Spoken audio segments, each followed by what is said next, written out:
skip to content when producer and former studio executive Bill Mechanic resigned last week from the Motion Picture Academy's Board of Governors, issuing a scorched-earth laundry list of gripes about its handling of some of the most thorny and sensitive issues it faces. It confirmed one of Hollywood's worst-kept secrets: behind the gilded facade of Hollywood's most venerable organization lies a range of grudges and grievances.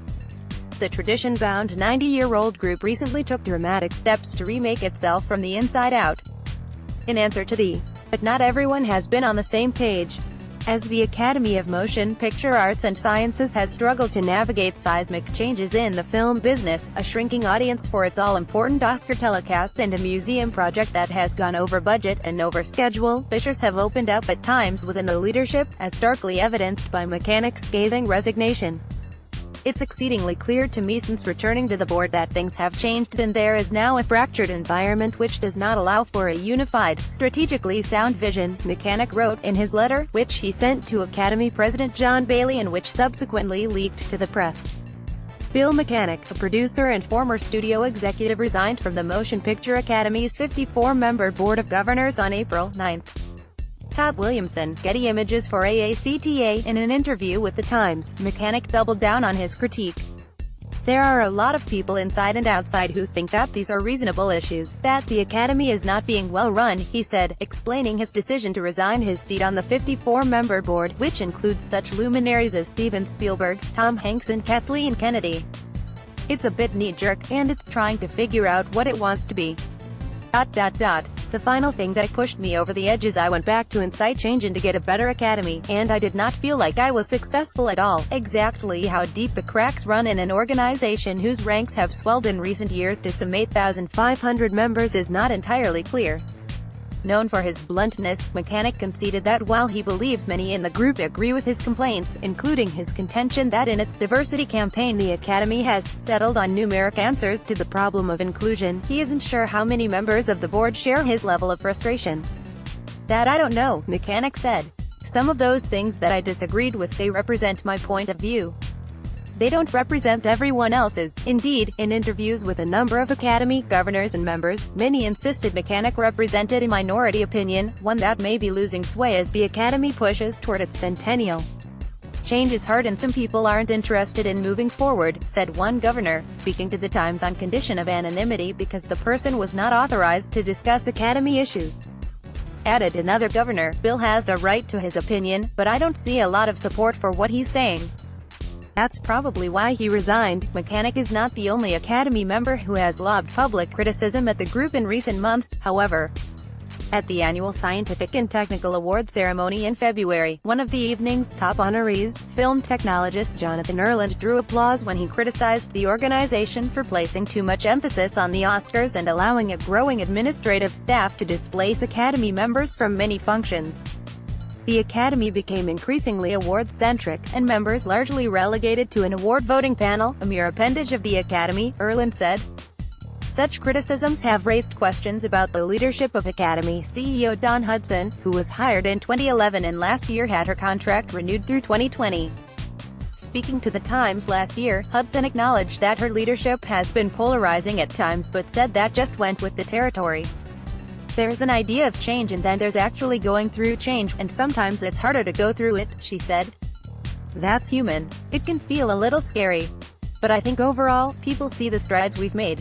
In 2016, facing the biggest crisis of Hudson's 7-year tenure, the Academy responded to public panning of its nomination of all white acting contenders in 2 successive years with sweeping reforms, publicly committing to double the number of women and minorities in its membership by 2020.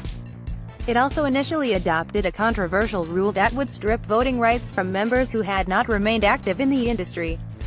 That move was met with fierce resistance from some of the group's older members, leading the Academy to revise its guidelines. Ultimately, just a few dozen members were moved from active status to emeritus. Spielberg, elected to the Academy's board in 2016, was one of the most outspoken critics of the notion of purging significant numbers of older members from the voting rolls. "Maybe they've not won a nomination, which would have given them immunity to the new rules, but they have served proudly and this is their industry, too," Spielberg told The Hollywood Reporter.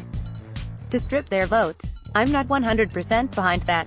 The Academy's movie museum project has also been a source of contention. Originally slated to open in 2017 at the historic Mako building at the corner of Wilshire Boulevard and Fairfax Avenue, the project has been beset by delays and budget overruns that have ballooned its cost from $250 million to $388 million. As of September, with a $50 million gift from Cheryl and Chaim Sabin, the Academy said the museum was roughly three-quarters of the way toward the completion of its capital campaign. It is now slated to open next year. In his letter, Mechanic took a dim view of the management of the museum project, writing, "We have failed to solve the problems of the museum, which is ridiculously over its initial budget and way past its original opening date." Bailey, in a 2017 interview with The Times, argued that, in fact, the museum was on solid footing financially, calling critics of the project doomsdayers who seemed to feed more off of creating or imagining bad news than what's really going on. Bailey declined a Times interview request to comment on Mechanic's resignation and the substance of his letter. The leak of that investigation thrust the Academy uncomfortably into the spotlight just months after it expelled Weinstein from its ranks and established a code of conduct stating that members may be disciplined or ejected for abuse, harassment or discrimination. Which is yet another reason Mechanic resigned. The Academy has no right to be in people's lives. Mechanic, a former executive for Disney and Fox Filmed Entertainment and producer of the Mel Gibson war drama, Hacksaw Ridge, told The Times. It's not its role and it has no skill in it and it's not set up for it.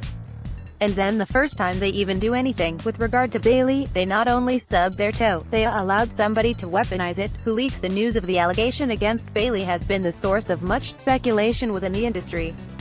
After reading that the Academy hired outside lawyers to find the leak source, one Academy member joked, "That's like O.J. Simpson proclaiming he's going to look for the killer." Last year, Bailey described his relationship with Hudson as very close. Hudson recently went through her second 6-month performance review, the results of which will be evaluated by Bailey and, among others, Lucasfilm president Kathleen Kennedy, the Academy's vice president and a loyal ally of Hudson. With a contract that runs 2 more years, it's unclear what, if anything, could lead to an early exit.